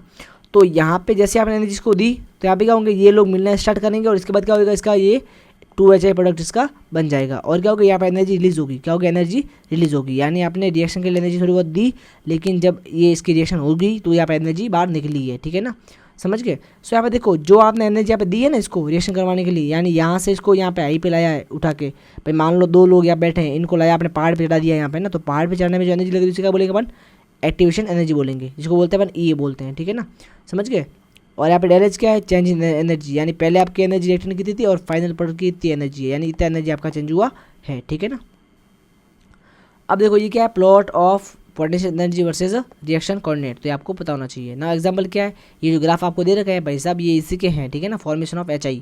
सो देखो यहाँ पे क्या है, फॉर्मेशन ऑफ HI, यानी इसका क्या है, हाइड्रोजन एंड आयोडाइड कोलाइड। अब देखो ये होता कैसा है, HI बनता कैसा, वो समझा रहा हूँ, ठीक है। Hydrogen and iodide collide to form unstable intermediate, ठीक है, जिसको हम बोलते हैं एक्टिवेटेड कॉम्प्लेक्स। यहाँ बन गया एक्टिवेटेड कॉम्प्लेक्स बन गया यहाँ पे, ठीक है। It exist for very short time, यानी बहुत ही शॉर्ट टाइम के लिए एग्जिस्ट करता है, and then break up to form 2HI molecule, और फिर क्या वापस टूट जाता है, और टूट के 2 मॉलिक्यूल 2HI मॉलिक्यूल बन जाता है। So energy require for this complex is called activation energy. अब देखो इससे ये जो कॉम्प्लेक्स बनाने में एनर्जी लगी है ना, इसी को क्या बोलते हैं, एक्टिवेशन एनर्जी। ये कॉम्प्लेक्स क्या बनता है, ये कॉम्प्लेक्स बनता है यहाँ पे जाके, क्या बनता है, यहाँ पे पहाड़ पे जाके बनता है, ठीक है ना। सो यहाँ से उठा के ये बनाने में जो एनर्जी किसी का बोलते हैं अपन, एक्टिवेशन एनर्जी बोलते हैं, ठीक है ना। अब देखो ये होता कैसे है, ये मान लो आपका H2 मॉलिक्यूल है, ये आपका I2 मॉलिक्यूल है। अब जब दोनों टकराएंगे तो क्या होगा, ऐसा बन जाएगा, कॉम्प्लेक्स बन जाएगा, इसको बोलते हैं इंटरमीडिएट, यानी बीच में बन रहा है ना, इसको क्या बोलेंगे, एक्टिवेटेड कॉम्प्लेक्स। तो यहाँ पे देखो ये पार्शियल बॉन्ड बन गए दोनों के बीच में। अब यहाँ पे क्या होगा, फाइनल में क्या होगा, ये थोड़े टाइम के लिए बॉन्ड रहेंगे 4-4, उसके बाद क्या होंगे, वापस ये वाला बॉन्ड टूट गया और ये वाला बॉन्ड टूट गया। अब मान लो पहले हाइड्रोजन बेस्ट फ्रेंड थे और आयोडीन बेस्ट फ्रेंड थे, तो मान लो ये दोनों लड़के हैं, दोनों ये लड़कियां हैं, ठीक है, दोनों बेस्ट फ्रेंड थे। लेकिन अब मान लो कि एक भाई रिक्शा के अंदर सब लोग बैठ गए या कहीं घूमने सामने चले गए, तो यहाँ पे क्या हो गया, इनके बीच में थोड़ी सी बॉन्डिंग बन गई, यानी ये चारों बेस्ट फ्रेंड बन गए, मतलब चारों अच्छे वाले फ्रेंड बन गए, ठीक है ना। लेकिन पता अब क्या होगा इसके बाद में, अब वापस जब टूर से घर पे आएंगे तो पता क्या होगा, यहाँ पे फाइनली क्या होगा, इनकी दोस्ती टूट जाएगी और इनकी दोस्ती टूट जाएगी। क्यों, क्योंकि भाई इसको जो है वो इससे ज़्यादा इसके अंदर इंटरेस्ट आ रहा, तो इसको बोलेगा ना, इसको बोलेगा हाँ कि हाँ भाई अब तेरी सेटिंग मैंने कर ली है। यानी अब जो हाइड्रोजन है वो क्या करेगा, इससे सेटिंग तोड़ के इसका दोस्ती कर लेगा। देखो ये HI बन गया है, और इसने बोला कि भाई अगर तू इसके साथ फ्रेंडशिप कर रहा है तो मेरी क्या है, मैं भी इससे फ्रेंडशिप कर लूँगा। तो इसने क्या किया, इसने फ्रेंडशिप कर लिया आपके इस I से, तो यहाँ पे बन गया HI बन गया। समझ गए बात को, ओके। अब आपने ग्राफ समझ लिया है, अब बढ़ते हैं हम आगे, ठीक है ना। देखो अब अगर बात करें, मान लो रिएक्टेंट की एनर्जी आपके ज़्यादा है और प्रोडक्ट की आपकी एनर्जी कम है, इसका मतलब क्या है, यहाँ पे एनर्जी रिलीज हुई है, और जहाँ पे आपकी एनर्जी रिलीज होती है उसे अपन क्या बोलते हैं, एक्सोथर्मिक रिएक्शन। यहाँ पे LH की आपका नेगेटिव है। लेकिन मान लो बी वाला ग्राफ है, इसके अंदर क्या है, देखो रिएक्टेंट की एनर्जी अब कम है आपके, लेकिन प्रोडक्ट की एनर्जी क्या है, ज़्यादा है। यानी यहाँ पे एनर्जी का हुई आपके एब्जॉर्ब हुई है, एनर्जी का हुई यहाँ पे एब्जॉर्ब हुई है, और जहाँ पे आपकी एनर्जी एब्जॉर्ब होती है उसे हम क्या बोलते हैं, इंडोथर्मिक रिएक्शन। क्या बोलते हैं, इंडो मतलब अंदर एनर्जी दे रहे तो इंडोथर्मिक रिएक्शन बोलते हैं। और यहाँ पे LH क्या होगा आपका, पॉजिटिव हो जाएगा। समझ के बात को। अब आपको ये वाला पढ़ना नहीं है और ये वाला पढ़ना नहीं है, पढ़ना क्या आपको, फिर सर पढ़ना है सीधा Arrhenius equation. Now what is the Arrhenius equation, ये होता क्या है ना, so the formula use to calculate the energy of activation and justify the effect of temperature, यानी वह फॉर्मूला जो कि एक्टिवेशन एनर्जी को कैलकुलेट करने में हेल्प करता है एंड जो टेम्परेचर का इफेक्ट है किसके ऊपर, रेट ऑफ रिएक्शन के ऊपर, इसको भी जस्टिफाई करता है कि भाई किस तरह से टेम्परेचर है वो रेट ऑफ रिएक्शन को इफेक्ट करता है, ठीक है ना। और इसको देते, इसका फॉर्मूला क्या है, अब एग्जाम में ये पूछेगा कि राइट आर्हेनियस इक्वेशन, तो आपको सिंपल ये फॉर्मूला लिख लेना है वहाँ पे, ठीक है ना, और बताना है कि यहाँ पे क्या क्या आइटम ये है, इनका मतलब क्या है, ठीक है ना। सो फर्स्ट ऑफ देखो लो, K इजक्वल टू क्या होता है आपका A e की power minus EA divide by RT, ठीक है ना। अब देखो यहाँ पे का मतलब क्या समझ लो, इस K का मतलब होता है रेट कॉन्स्टेंट, सबको पता है सर। E क्या होता है आपका सर, E मेरा होता है एक्टिवेशन एनर्जी, क्या होता है आपका एक्टिवेशन एनर्जी। ये R क्या होता है सर, R होता है मेरा गैस कॉन्स्टेंट, ठीक है। T क्या होता है सर, T होता है मेरा टेम्परेचर, ठीक है। फिर सर ये E क्या है, ये होता है एक्सपोनेंशियल, इसका कोई मतलब नहीं है, ये ऐसे इसका जैसे आपका ABC होता है नॉर्मल ABCD होता है वैसे ही E होता है, ठीक है ना। आपका फिर ए क्या है सर, ए आपका है अरेनियस फैक्टर, इसको या फिर इसको बोलते हैं फ्रीक्वेंसी फैक्टर, ठीक है। सो अरेनियस फैक्टर या फ्रीक्वेंसी फैक्टर होता है ए, समझ गए, कॉन्स्टेंट होता है ये, समझ गए ना। अब देखो क्या करेंगे, अब लो by taking natural log both side, यानी दो तरफ क्या लेंगे अपन, लॉग ले रहे हैं, यहाँ पे भी लेंगे लॉग, यहाँ पे अभी लेंगे लॉग, तो यहाँ पे लॉग लिया अपन ने, तो ये बन गया लॉग के, यहाँ पे लेंगे लॉग, अब देखो खुल जाएगा ये। अब पता है जब भी देखो यहाँ पे दोनों क्या मल्टीप्लाई में, ये दोनों क्या है मल्टीप्लाई में, तो लॉग की प्रॉपर्टी क्या है, लॉग की प्रॉपर्टी ये भी होती है, लिख रहा हूँ यहाँ पे, ठीक है ना, कि लॉग बोलता है, अरे यार इतना मोटा आ गया ये तो ना, थोड़ा सा इसको पतला कर रहा हूँ वेट। अब लॉग की प्रॉपर्टी क्या होती है कि मान लो अगर लॉग के पास ऐसा है लॉग ए गुणा बी, तो ये हो जाएगा आपका होता है लॉग ए प्लस लॉग बी हो जाता है, समझ गए ना, ध्यान रखना ये फॉर्मूला आप याद रखना, ठीक है ना, ये फॉर्मूला यहाँ पे अप्लाई हो रहा है। सो यहाँ पे क्या बोला, लॉग अगर ए गुणा बी हो तो क्या हो जाता है, लॉग ए प्लस लॉग बी हो जाता है। वैसे देखो यहाँ पे क्या है, अब यहाँ पे अगर ध्यान से देखोगे, देखो लॉग ए मल्टीप्लाई ये पूरा मान लो अलग है ना, तो बीच में दोनों क्या मल्टीप्लाई, ये तो इसकी पावर में है, यानी ए है और इसकी पावर ई है, इसकी पावर में कुछ और है, ठीक है ना। सो मल्टीप्लाई में है तो क्या बोलेंगे, नेचुरल लॉग ए प्लस आ जाएगा, क्या जाएगा बीच में प्लस, कैसे आएगा प्लस, ये फॉर्मूले से आएगा प्लस। देखो अगर मल्टीप्लाई तो क्या हो जाएगा, वो हो जाएगा प्लस हो जाएगा, ठीक है ना, नेचुरल लॉग ए और इसको अलग करेंगे अपन, तो नेचुरल लॉग ए प्लस नेचुरल लॉग बी। सो यहाँ पे क्या जाएगा, नेचुरल लॉग ई की power minus E upon R T, तो ये आपका ये वाला आ गया, और अब लॉग गया इसके साथ में, और बीच में क्या आ गया आपके प्लस आ गया, फॉर्मूला के हिसाब से लॉग की प्रॉपर्टी ये, ठीक है ना। नाउ देखो यहाँ पे, अब देखो लॉग की और प्रॉपर्टी क्या है, मान लो कहीं पर आपको ऐसा दिखता है ना, ऐसा दिखता है आपको, सॉरी नेचुरल लॉग ए की पावर एक्स दिखता है, तो वो पावर आती है आगे, यानी हो जाता है ऐसा एक्स, समझ गए, यानी पावर का आ गया आपके, सॉरी ये वाली पावर का आ गया आपके, ये वाली पावर आपके आगे आ जाएगा आगे, ठीक है ना, ये एक्स आ गया आपका आगे, ऐसा हो सकता है, ठीक है ना। तो देखो यहाँ पे भी सेम हो रहा है चीज़, यहाँ पे क्या हो जाएगा माइनस ई अपना, ठीक है, इसकी ई की पावर है, ई की पावर के अंदर है, तो क्या आ जाएगा आगे आ जाएगा, ठीक है, आगे आ गया, और पीछे क्या बच जाएगा आपका नेचुरल लॉग ई। लेकिन खास बात पता क्या है, नेचुरल लॉग ई का वैल्यू पता क्या होता है, इसका वैल्यू होता है आपका 1, क्या होता है 1, तो नेचुरल ए क्या होगा ऑलरेडी ऑटोमेटिकली आपके 1 हो गया। तो याद रखना भाई कि आपके नेचुरल लॉग ई का वैल्यू क्या होता है आपके 1 होता है, ठीक है। ये तीनों यहाँ पे यूज़फुल हो रहे हैं, ठीक है, काम आ रहा है यहाँ पे, ध्यान रखना ये बना कैसे। फिर क्या करेंगे, natural log K, natural log K, natural log A, natural log A, और ये क्या minus E A upon R T, तो ये minus E upon R T आ गया, ठीक है। अब क्या करेंगे, अब से बनाएंगे इसका ग्राफ। अब ये इक्वेशन आ गई आपके पास में इंटीग्रेटेड वाली। अब करेंगे इसको, क्या करेंगे इसको, अब करेंगे इसका अपन कंपेयर करेंगे इसको स्ट्रेट इक्वेशन के साथ में, तो करो भाई इसको। सो वाई इज इक्वल टू क्या आपका एम एक्स प्लस सी है। अब देखो यहाँ पे सिंपल सी बात, इस इक्वेशन को रखो एक बार यहाँ पे सेम टू सेम, सर ये रख लिया मैंने यहाँ पे, देखो ई ए अपॉन आर आ जाएगा और टी आ जाएगा अलग से, तो ये आ गया 1 अपॉन टी और ई अपॉन आर। ना आपका वाई क्या हो जाएगा, नेचुरल लॉग के, एम क्या हो जाएगा, स्लोप क्या हो जाएगी minus E A upon R, दोनों कांस्टेंट, नहीं ई अलग होगा, ठीक है ना। आर एक्स क्या हो जाएगा आपका 1 अपॉन टी, सी क्या हो जाएगा आपका नेचुरल लॉग ए, ठीक है। अब देखो इसका ग्राफ देख लो फटाफट, कैसे बना ग्राफ इसका देख लो एक बार, है ना, सिंपल सी बात है भाई। वाई कहाँ आता है सर, वाई मेरा आता है यहाँ पे, एक्स आता है यहाँ पे, एम आता है यहाँ पे, और यहाँ पे क्या आता है आपका सी आता है। अब देखो किया कि नहीं किया भाई, वाई क्या आपका, वाई ये आ गया, ठीक है ना, देखो ये क्या है नेचुरल लॉग क्या आ गया यहाँ पे, सर आ गया नेचुरल लॉग क्या यहाँ पे।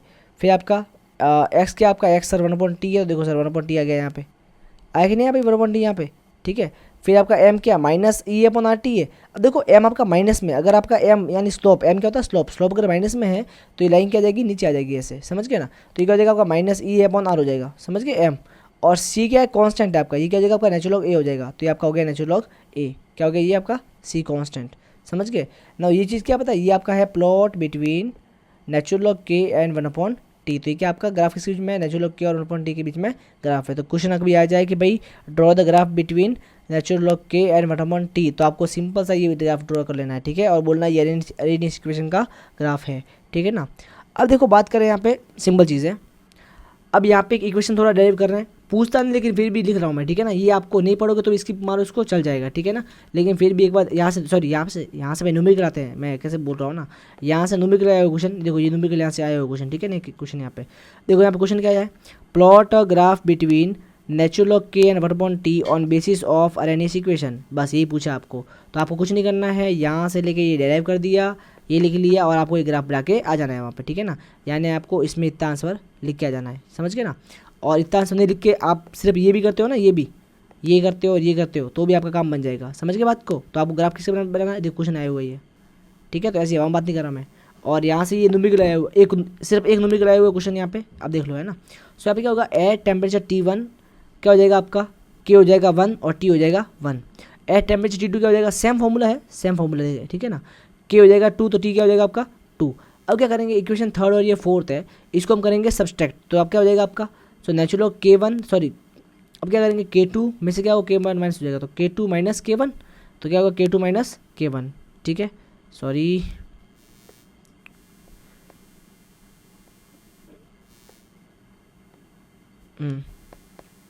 ठीक है, नेचुरल लॉग K1 है, ठीक है ना, यहाँ पे समझ गए।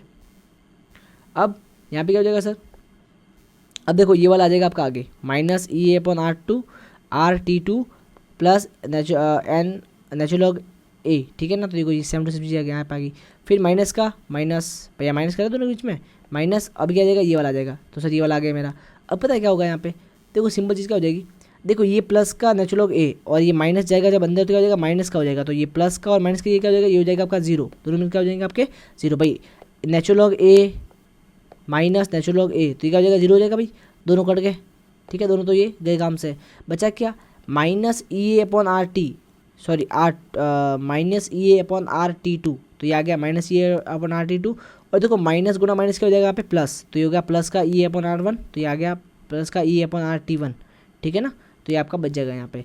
अब इसमें क्या करोगे आप, कॉमन ले लो, कॉमन किसको लेंगे सर, ई को और R को ले कॉमन दोनों में, ठीक है, तो चले ले कॉमन, अंदर क्या बचेगा 1/T1 माइनस 1/T2, ये क्या होगा आपका natural log R2 upon sorry natural log K2 upon K1, समझ गए बात को। और मान लो इसको आप और खोल रहे हो, ठीक है ना, तो यहाँ पे आपको पता है लॉग ई क्या होता है आपका, ये आपका होता है 2.303 लॉग के बराबर, और इसको अगर आप ला लोगे नीचे तो यहाँ पे सिर्फ लॉग बच जाएगा, तो देखो यहाँ पे लॉग बच गया और ये आपका आ गया नीचे आ गया, और ये आपका गया फॉर्मूला।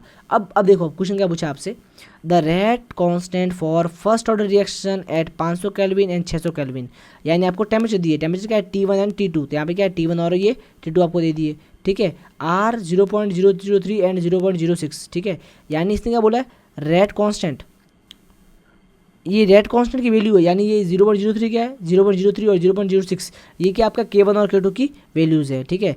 अब क्या बोला, कैलकुलेट द एक्टिवेशन एनर्जी, अब इसने क्या बोला आपको, क्या क्या निकालना, E निकालना है। तो देखो आपको K2 पता है, K1 पता है, T1 पता है, T2 पता है, और आपको R पता है, R क्या है सर 8.314 जूल पर केल्विन पर मोल, ठीक है, या ये दे रखा है, आपको फाइंड करना है, ये फाइंड करना है। तो देखो ये दे रखा है, दे रखा है, दे रखा है, दे रखा है, दे रखा है, 5 चीज़ दे रखी है आपको, ये फाइंड करना है सिर्फ, तो ये तो आराम से आ जाएगा, ठीक है ना भाई, ध्यान रखना। और यहाँ पे देखो, यहाँ पे कहीं ना कहीं आपके log 2 भी आएगा, है ना, यहाँ पे log 2 में जैसे यहाँ पे ना ये K2 अपन K1 बन जाएगा log 2, क्या बन जाएगा ये बन जाएगा log 2, तो log 2 की वैल्यू क्या दे रखी है आपको 0.3010 दे रखा है आपको, ठीक है। सो ये कुछ नहीं है, एकदम सिंपल क्वेश्चन है, इसको पुट कर दो इस फॉर्मूले के अंदर, आपका आंसर जो है वो आराम से आ जाएगा, ठीक है ना। बाकी स्कूल में क्लास में मैं कराऊंगा, लेकिन अभी भी के लिए आप भी एक बार ट्राई कर लो, है ना, क्योंकि जितना खुद से ट्राई करो उतना फायदा रहेगा। Now effect of catalysed on rate of reaction, ये आपका आता है T10। अब आप मैं सेकेंड लास्ट टॉपिक पे आगे हैं, अब बस जो ओनली 10 मिनट का बचा है उसका बाद लेक्चर ये खत्म हो जाएगा, ठीक है ना। Now 10 minute I think 5 minute बचा है बस, हाँ। Effect of catalyst on the rate of reaction, यानी कैटलिस्ट जो होता है उसका इफेक्ट क्या होता है रेट ऑफ रिएक्शन के ऊपर। ना पता है कैटलिस्ट क्या होता है, देखो सिंपल सी बात है, थोड़ा सा पानी पी लूँ, 1 मिनट।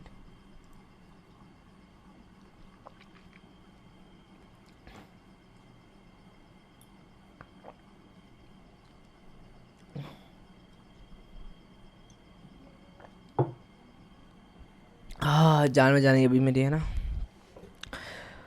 गाइस लगातार 1 घंटे से मैं अपनी ज़बान जो है वो चला रहा हूँ लगातार, मतलब अकेला खुद से बात कर रहा हूँ, पता है रूम में मैं अकेला बैठा हूँ और कोई नहीं है सुनने वाला, है ना।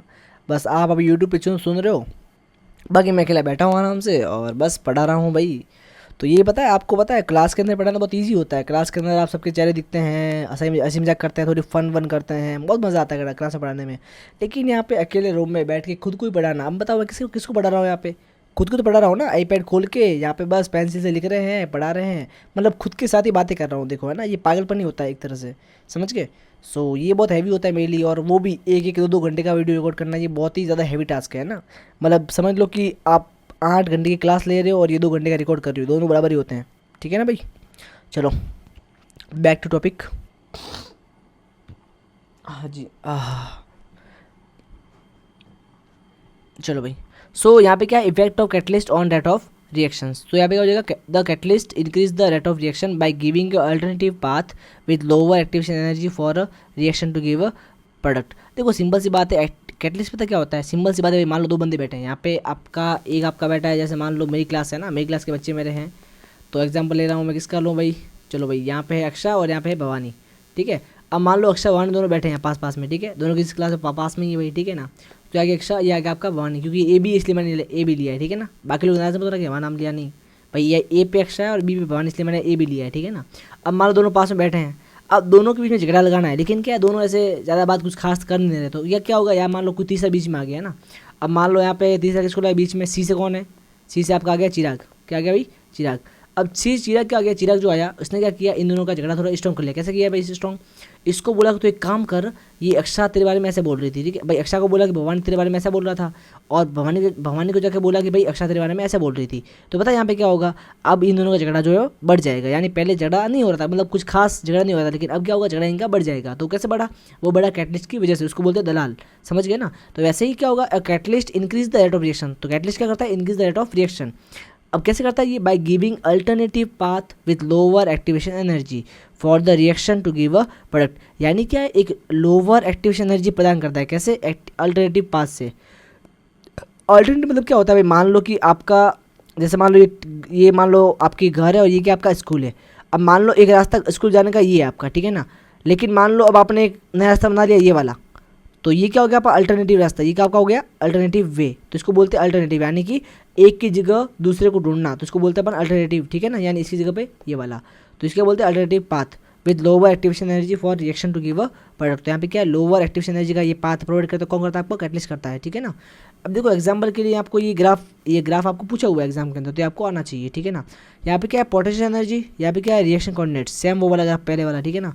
अब देखो मान लो यहाँ पे रिएक्टेंट था, तो पहले रिएक्टेंट को रिएक्शन करने के लिए इतना ज़्यादा हाई होना पड़ता था, ठीक है ना, यानी एक्टिवेशन एनर्जी क्या थी इसकी, इतनी था। याद देखो यहाँ पे एक्टिवेशन एनर्जी क्या है इसकी, एक्टिवेशन एनर्जी बिफोर कैटलिस्ट, यानी सॉरी विदाउट कैटलिस्ट, यानी जब कैटलिस्ट नहीं है तो इसको इतनी एनर्जी देनी पड़ रही है एक्टिवेशन की, ठीक है ना, यानी रिएक्शन रेट क्या होगी यहाँ पे स्लो होगी, पहले स्लो थी, लेकिन जैसे ही आपने कैटलिस्ट डाल दिया तो यहाँ पे क्या होगी, इसकी एक्टिवेशन एनर्जी कम होगी, यानी अब इसको झगड़ा करवाने के लिए आपको एनर्जी कम देनी पड़ेगी, है ना, जब कैटलिस्ट इसके अंदर आ गया, समझ गए। यानी यहाँ पे क्या होगा, आपका एक्टिवेशन एनर्जी यहाँ पे कम हो गई है, तो आपको एनर्जी कम देनी पड़ेगी, तो एक्टिवेशन एनर्जी विद कैटलिस्ट, यानी जब आपका कैटलिस्ट है तो एक्टिवेशन एनर्जी क्या होगी आपकी कम होगी, और जब कैटलिस्ट नहीं है तो आपका एक्टिवेशन एनर्जी बहुत ज़्यादा है, समझ गए। तो बस ऐसे ही अब यहाँ पे क्या होगा, रिएक्शन की रेट स्लो होगी, लेकिन यहाँ पे अगर एक्टिवेशन एनर्जी कम है तो रिएक्शन रेट क्या होगी आपकी फास्ट होगी, तो ये आपको पता होना चाहिए, सिंपल चीज़ है ना। अब देखो यहाँ पे एग्जाम्पल भी लिया मैंने, जैसे MnO2, ये MnO2 ये वाला है, ठीक है ना, ये MnO2 देखो यार लिखा हुआ है वैसे, ये MnO2 ये वाला, ठीक है ना। सो यहाँ पे क्या है आपका MnO2, ठीक है। So MnO2 catalyze the following reaction so as to increase the rate considerably, यानी सिंपल सी बात है कि MnO2 क्या है, इस रिएक्शन के रेट को बढ़ाता है। कैसे बढ़ाता है देखो ना, यहाँ पे क्या है KClO3 है, ये क्या होगा डिसोशिएट होगा और क्या बन जाएगा आपका 2KCl और 3O2 बन जाएगा, लेकिन MnO3 क्या है, MnO2 क्या है, इसको रिएक्शन को फास्ट कर लेता है, ठीक है ना। तो ये क्या होगा आपका, ये आपका हो गया कैटलिस्ट, क्या हो गया आपका कैटलिस्ट हो गया, ठीक है ना। अब देखो यहाँ पे क्या हुआ है, lower the value of activation energy faster will be the rate of reaction, यानी आपको मैंने पहले बताया एक्टिवेशन एनर्जी के अंदर कि जितनी एक्टिवेशन एनर्जी कम होगी उतना ही क्या होगा आपका रेट ऑफ रिएक्शन ज़्यादा होगा, ठीक है ना। So according to this theory, ये थ्योरी क्या बोलती है कि the catalyst participate in chemical reaction by forming temporary bond with the reactant resulting in the intermediate complex. This has a transitory existence and decompose to yield a product and the catalyst, यानी simple सी बात ये बोल रहा है कि इस theory के अंदर क्या होता है, जो कैटलिस्ट है वो क्या करता है, रिएक्शन के अंदर पार्टिसिपेट करता है, ठीक है ना, और क्या करता है टेम्परेरी बॉन्ड बनाता है, ठीक है ना। अब जैसे मान लो भाई एक बंदा ये एक बंदा ये है, तो यहाँ पे क्या आएगा, बीच में आएगा कैटलिस्ट, कैटलिस्ट ने क्या किया, इसके और इसके बीच में एक टेम्परेरी बॉन्ड बना दिया। जब बॉन्ड बन गया तो क्या होगा, इनके बीच में रिएक्शन अभी चालू हो जाएगी। भाई मान लो यहाँ पे एक लड़का है, नहीं आप समझ लो गलत है ना, भाई मान लो यहाँ पे कोई व्यक्ति ए है, ये मान लो कोई ए है, ए भी नहीं, ए भी ले लिया है मैंने ना। अब मान लो कोई एक्स है और ये क्या आपका वाई, किसी के एक्स नहीं है भाई, ये अपना अल्फाबेट एक्स है, ठीक है ना, एक्स अल्फाबेट वाला है। सो ये वाला आपका एक्स है, अरे यार हाँ ये आपका एक्स है और ये क्या आपका वाई, ठीक है ना। अब मान लो इन दोनों को रिएक्शन करवानी, तो मैंने क्या किया, बीच में डाला कैटलिस्ट, क्या डाला भाई catalyst.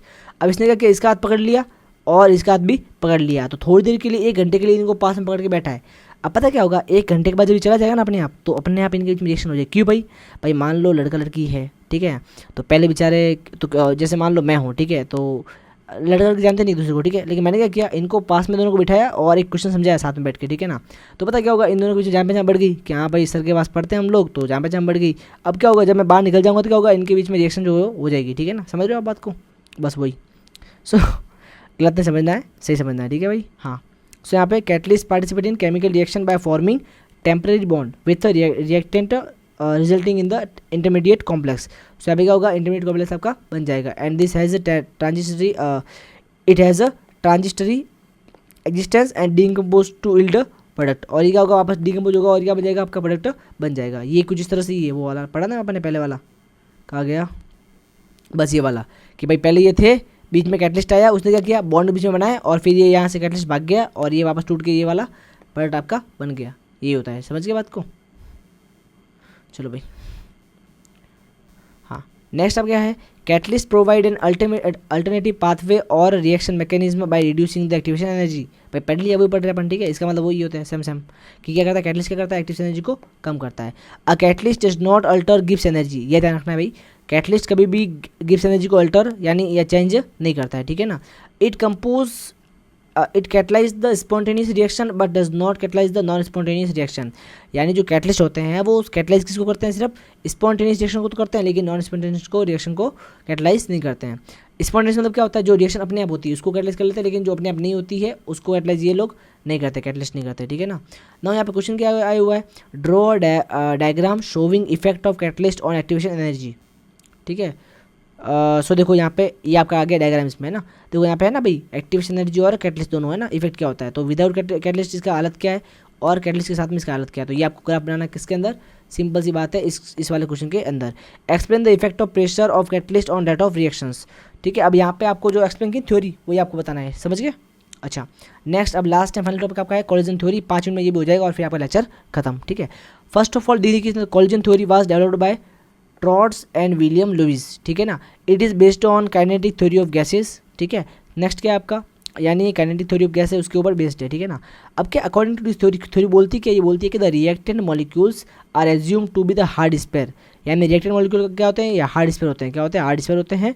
And reaction is postulated to occur when the molecule collide with each other. यानी सिंपली बोलता है, ये थ्योरी क्या बोलती है कि पता है कब कभी भी रिएक्शन पता है कब होती है, जैसे मान लो भाई लड़का और लड़की है, जैसे है ना, समझो ज़्यादा मत समझना भैया ना, ये मान लो लड़का है, ये मान लो लड़की है, ठीक है ना, समझ गए। अब कैसे बना यार, चलो भाई, ये लड़का और ये थोड़ा सा अच्छे बनाए, चलो अच्छे से बनाओ। हाँ भाई, ये लड़का है और ये क्या है, लड़की है, थोड़ा बाहर हो गया, ठीक है। अब क्या करेंगे सर, अभी बोल रहा है कि पता है इनके बीच में रिएक्शन कब होगी, ये कॉलिजन थ्योरी बोलती है कि इनके बीच में पता रिएक्शन कब होगी, इनके बीच में, यानी इनके बीच में पता सेटिंग कब होगा, इनका सेटिंग तभी होगा जब ये दोनों क्या होंगे, एक दूसरे से मिलेंगे या टकराएंगे। जब एक दूसरे से टकराएंगे तो क्या होगा, धीरे धीरे फिर जान पहचान होगी, फिर प्यार व्यार बढ़ेगा और फिर सब कुछ हो जाएगा, ठीक है, यानी रिएक्शन सारी हो जाएगी। तो सिंपल सी बात क्या है, कोई भी रिएक्शन कब होती है, जब दो चीज़ें टकराती है। वैसे आपकी क्या बोल रहा है कि जो जब दो रिएक्टेंट मॉलिक्यूल टकराते हैं आपस में तो क्या होती है, उनके बीच में रिएक्शन होती है, समझ गए। तो किसी भी रिएक्शन को होने के लिए दो मॉलिक्यूल में टकराना जरूरी है। तो ये वही बोल रहा है कि भाई the reactant molecules assume to be hard sphere, यानी रिएक्टेंट क्या होता है आपके हार्ड स्पेयर होते हैं, गोल गोल गोले होते हैं। एंड रिएक्शन इज पॉस्टुलेटेड, यानी रिएक्शन पॉस्टुलेट मतलब क्या होता है, बनती है, मतलब रिएक्शन पूरी होती है, कैसे पूरी होती है, occur when molecule collide with each other, यानी जब मॉलिक्यूल एक दूसरे से टकराएंगे तो क्या होगा, यहाँ पे दोनों के बीच में रिएक्शन हो जाएगी, ठीक है। जैसे ये दोनों टकराएंगे तो क्या हो जाएगा, इनके बीच में प्यार हो जाएगा। वैसे ही आपके मॉलिक्यूल टकराएंगे रिएक्टेंट के तो उनके बीच में आपका जो रिएक्शन है वो हो जाएगी, ठीक है ना। अब देखो यहाँ पे आता है कॉलिजन फ्रीक्वेंसी, पूछता है कि व्हाट इज कॉलिजन फ्रीक्वेंसी, ठीक है ना। ये क्या होता है, number of collision per second, यानी एक सेकंड के अंदर कितने कॉलिजन हुए उसे अपन क्या बोलते हैं, collision frequency. So number of collision per second per unit volume of reaction, ठीक है ना, यानी पर यूनिट वॉल्यूम के अंदर एक सेकंड के अंदर कितने कॉलिजन हुए हैं, ठीक है ना। मान लो 5 कॉलिजन हुए हैं और मान लो 10 कॉलिजन हुए हैं, जैसे मान लो एक सेकंड के अंदर यहाँ पे 5 कॉलिजन हुए और दूसरी रिएक्शन इसके अंदर क्या हुआ है, एक सेकंड के अंदर सिर्फ 2 कॉलिजन हुए हैं। तो कॉलिजन फ्रीक्वेंसी ज़्यादा किसकी होगी, आपके 5 वाले की, और कम किसकी होगी, 2 वाले की, समझ गए।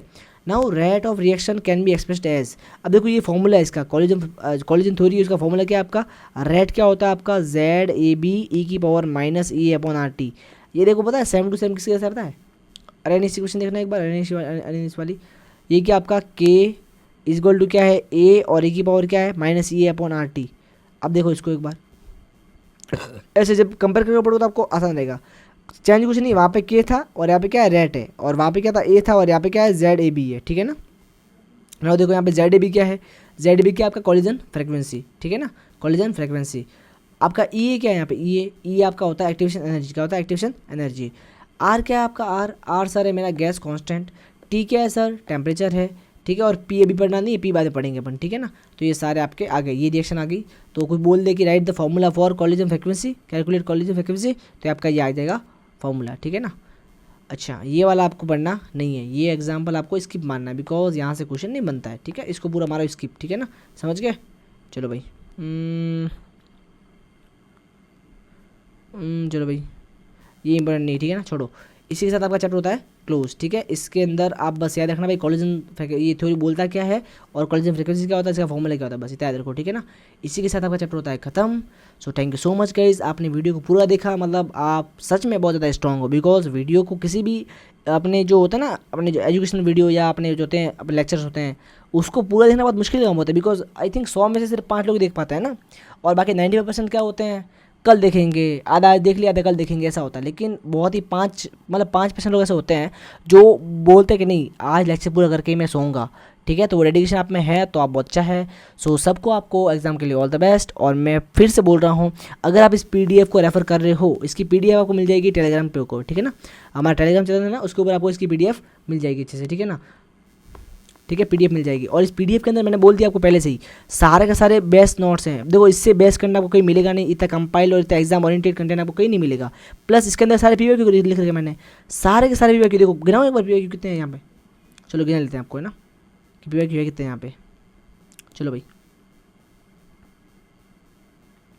देखो 1 2, ठीक है, देन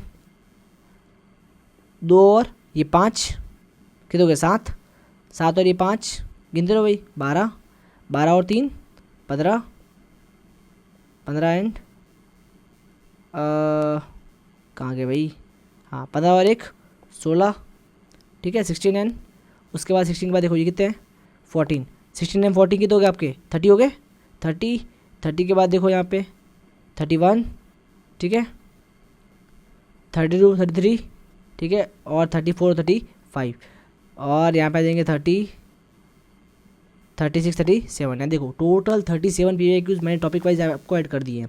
अब इतना क्लैरिफाई कंटेंट आपको कहीं मिलेगा नहीं, इसीलिए फटाफट चैनल को सब्सक्राइब कर दो और अगली वीडियो का वेट करो। और आप सभी को एग्जाम के लिए ऑल द बेस्ट भाई, पढ़ते रहो, पढ़ाई थोड़ी बोरिंग होगी लेकिन मैं ट्राई करूँगा बीच में थोड़ा मसाला मार के पढ़ाई को इंटरेस्टिंग बनाने का। तो thank you so much, goodbye, good night. अब 12:30 बज गए हैं तो हम भी सो जाते हैं, ठीक है ना।